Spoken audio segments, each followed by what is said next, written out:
आपके होरोस्कोप का 12th house आपकी कुंडली का द्वादश भाव बहुत ही महत्वपूर्ण स्थान रखता है। द्वादश भाव वो है जो आपको हॉस्पिटलाइज करा सकता है, आपको जेल यात्रा करा सकता है, आपके खर्चों में अचानक वृद्धि कर सकता है। आज हम आपको एक ऐसा चमत्कारी सीक्रेट बताने जा रहे हैं, अगर आपने ये समझ लिया तो वही द्वादश भाव जो बहुत ज़्यादा अशुभताओं के लिए जाना जाता है, उसी द्वादश भाव से आप देखना कितना धन लाभ कमाना शुरू कर देंगे।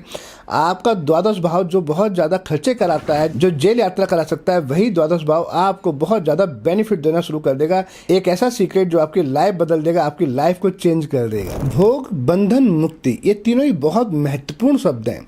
ईश्वर ने आपको मनुष्य योनि का जन्म दिया, आप मनुष्य योनि में सब कुछ भोगना चाहते हैं और भोगना भी चाहिए, और कई बार वही भोग आपके बंधन का कारण बन जाते हैं। और कुछ लोग अपने मनुष्य योनि में ऐसे कार्य करते हैं कि वो मुक्ति प्राप्त कर लेते हैं।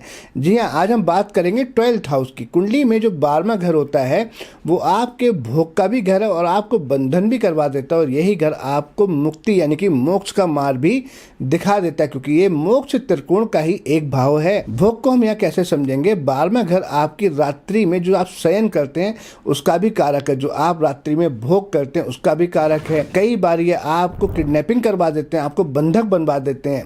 और वहीं अगर आप अपने जीवन में समझ लें कि आपके 12th हाउस में कौन सा ग्रह बैठा है या वहां पर कौन सी राशि है, तब आप अपने जीवन में मुक्ति का मार्ग भी खोज सकते हैं, आप मोक्ष भी प्राप्त कर सकते हैं।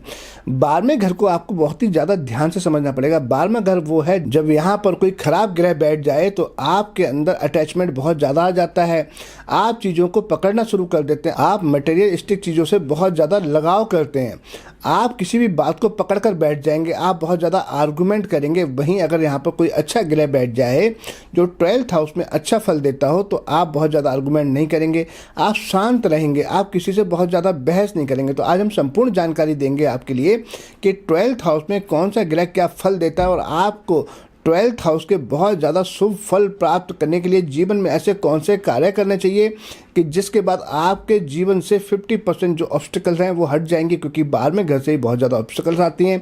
12वां घर आपके खर्चे को भी दर्शाता है, अननेसेसरी ओवर थिंकिंग को भी दर्शाता है। संपूर्ण जानकारी आज आपको देंगे, वीडियो के साथ अंत तक बने रहिएगा। और जो लोग अपने चैनल पर नए हैं, जिन्होंने अपने ही चैनल को अब तक सब्सक्राइब नहीं किया, वो लोग चैनल को सब्सक्राइब करें और बेल आइकन के बटन को अवश्य दबाएं, जिससे जब भी हम कोई नई अच्छी जानकारी की वीडियो अपलोड करें वो सबसे पहले आप तक पहुंचे और आप हमारी किसी भी जानकारी से वंचित ना रहें।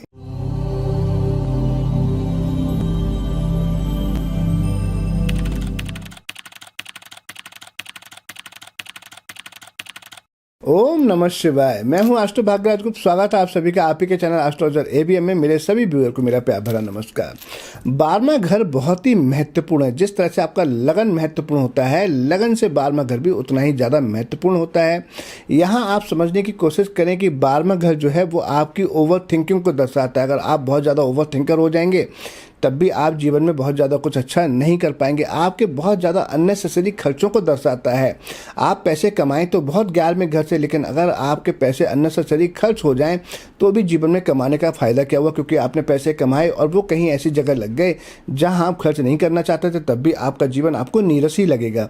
12वां घर आपको जेल यात्रा भी करवा सकता है, 12वां घर आपको हॉस्पिटलाइज भी करवा सकता है, लेकिन बहुत सारे लोगों को नहीं पता यही 12वां घर आपको करोड़पति बना सकता है। अगर आप मुकेश अंबानी जी की कुंडली में देखेंगे तो 12th हाउस में राहु बैठे हुए हैं, और कहते हैं 12th हाउस में राहु बैठकर बहुत ज़्यादा अशुभ फल देते हैं। आपको जेल यात्रा करवा देते हैं, ओवर एक्सपेंस करवाते हैं, रात की नींद में परेशानी दे देते हैं। लेकिन मुकेश अंबानी के साथ देखिए, वो दिन दूनी रात चौगनी तरक्की करते ही जा रहे हैं। लेकिन हाँ, समझना होगा आपको अपने 12वें घर को, 12वें घर में कौन सी राशि है, 12वें घर में कौन सा ग्रह बैठा हुआ है। अगर आपने ठीक से समझ लिया तो आप अपने 12वें घर से बहुत ही लाभ ले पाएंगे। आज हम आपको संपूर्ण जानकारी देंगे। कोई भी जातक अगर नशा करता होगा तो कौन सा नशा करेगा, ये भी द्वादश भाव से ही जाना जाता है। द्वादश भाव में अगर सूर्य बैठ जाएं तो इज्जत के लिए इंसान को बहुत ज़्यादा संघर्ष करना पड़ता है, उनके लिए बिल्कुल भी अच्छा नहीं होता। उनके पिता को कहीं ना कहीं कोई समस्याएं उत्पन्न करवा देता है, और अगर ये अशुभ होकर बैठ जाएं तब इनके चेहरे की जो रौनक होती है वो भी छीन लेता है, यानी कि चेहरे पर जो ग्लो होना चाहिए वो नहीं हो पाता। 12वां भाव इन्वेस्टमेंट का भी है। अगर आप व्यय अच्छी जगह करेंगे तो वहाँ से आपको रिटर्न आएगा, लेकिन अगर आप खर्चा अननेसेसरी करते रहेंगे कहीं हॉस्पिटल में, कहीं कोर्ट कचहरी में, तो आपका जीवन व्यर्थ हो जाएगा। जाएगा। धनी बनना है तो आपको 12वां भाव बहुत ही समझना पड़ेगा कि 12वें भाव में कौन सा ग्रह, कौन सी राशि और कौन सा इन्वेस्टमेंट आपको लाभ पहुंचाएगा। द्वादश भाव अभी जिनका सक्रिय हुआ है दशा गोचर में, वही तीर्थ यात्रा जा रहे होंगे या विदेश यात्रा पर जाएंगे। उस विदेश यात्रा से आपको लाभ मिलेंगे या नहीं मिलेंगे, ये भी इस बात पर निर्भर करेगा कि वहाँ कौन से ग्रह युति कर बैठे हैं, वहाँ शुभ ग्रह बैठा हुआ है या अशुभ ग्रह बैठा हुआ है। शनि या मंगल द्वादश भाव में हो तो तपस्या पूर्ण जीवन दे देते हैं। आपको ऐसा लगेगा जैसे आप जीवन में संघर्ष करने के लिए ही पैदा हुए हैं। जीवन का भौतिक सुख भोगने के लिए, ऐशो आराम के लिए द्वादश भाव में अकेला शुक्र बहुत ही अच्छा फल देता है। अगर ये शुभ होकर बैठा हो तो आपकी सभी दिली इच्छाएं पूरी करवा देता है। आपको बहुत ही अच्छी पत्नी देता है, आपको बहुत ही लग्जरी देता है, आपको अच्छी कार देंगे, अच्छे कपड़े, सब कुछ देते हैं ये। हाँ, अगर ये अशुभ हो रहे होंगे तो पत्नी का स्वास्थ्य खराब करवा देते हैं। और शर्त ये है कि ये शनि के साथ ना बैठे हों। अगर शनि के साथ बैठ जाएंगे तब ये उतना शुभ फल नहीं दे पाते। द्वादश में अगर शुभ ग्रह हों, जिस तरह से शुक्र, चंद्र, बुध, तो बहुत ही इंसान रोमांटिक होता है, बेड कंफर्ट बहुत अच्छा होता है, रात को आपको अपने बिस्तर पे सुख की प्राप्ति होती है। वहीं अगर गुरु होगा तो वह व्यक्ति शर्माएगा। अगर बृहस्पति यहाँ बैठे होंगे द्वादश भाव में तो इंसान थोड़ा सा साय प्रवृत्ति का होगा, वो बिस्तर पर जाते ही शर्माना शुरू कर देगा, पहल नहीं कर पाएगा। यहाँ हम कह सकते हैं कि वो अपना ज्ञान बांटने की कोशिश करेगा। वहीं बृहस्पति या बुध द्वादश में हो तो ज़्यादा सलाह आपको देना किसी को ठीक नहीं रहेगा, यानी कि फ्री में आप ज्ञान ना बांटें, अदरवाइज आपको कहीं ना कहीं नुकसान हो जाएगा। क्योंकि बुध जब 12वें भाव में होता है तो बहुत ज़्यादा अच्छा फल नहीं देता। व्यक्ति के अंदर दिमाग तो होता है लेकिन वो दिमाग का सही इस्तेमाल नहीं कर पाता। इसका सिम्टम होगा, आप देखें कि जिनके भी बुध 12वें भाव में होंगे, अगर उनकी सिस्टर होंगी बहन, तो उनके दांत या तो बड़े होंगे या टेढ़े होंगे या दांतों में कैविटी होगी, और बहन की शादी में थोड़ी बहुत समस्या आ जाती है।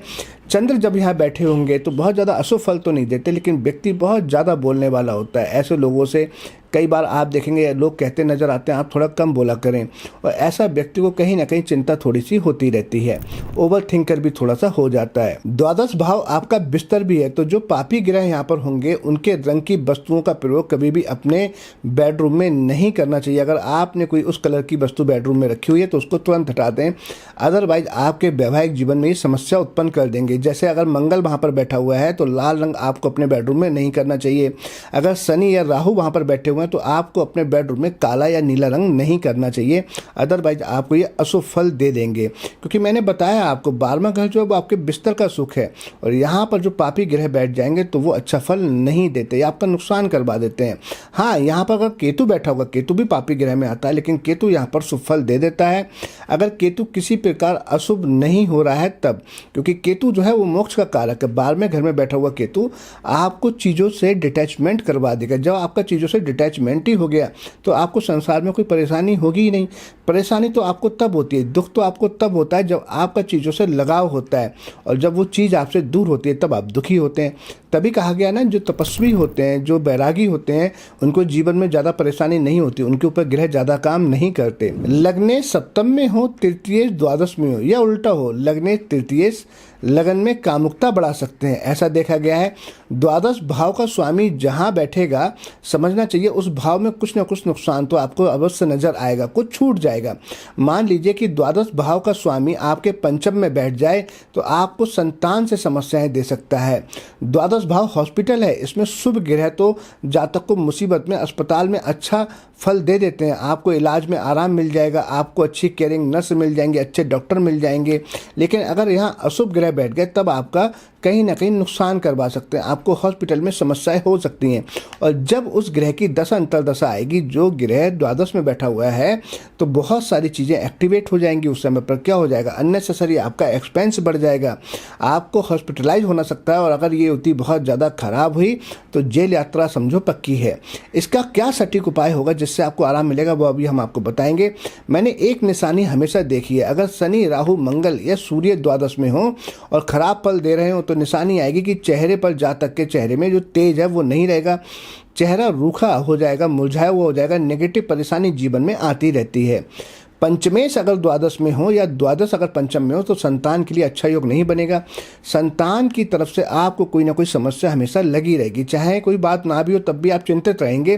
तो सबसे अच्छा रेमेडी है ऐसी संतान को विदेश भेज देना चाहिए, विदेश में सेटल कर देना चाहिए या विदेश पढ़ाई के लिए भेज देना चाहिए।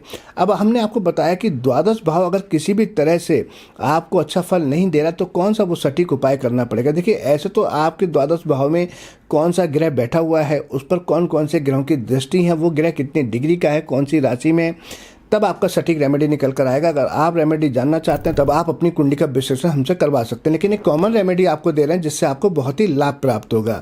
द्वादश भाव खर्चे का है। अगर आप अपने द्वादश भाव को अच्छा करना चाहते हैं तो चंद्र आपके जिस भी राशि में बैठे हुए हैं, आपकी जो भी राशि है, आपकी चंद्र राशि से जब चंद्र द्वादश में गोचर करते हैं तब अगर आप चैरिटी कर देते हैं तो ये आपको बहुत सारे नुकसानों से बचा देता है।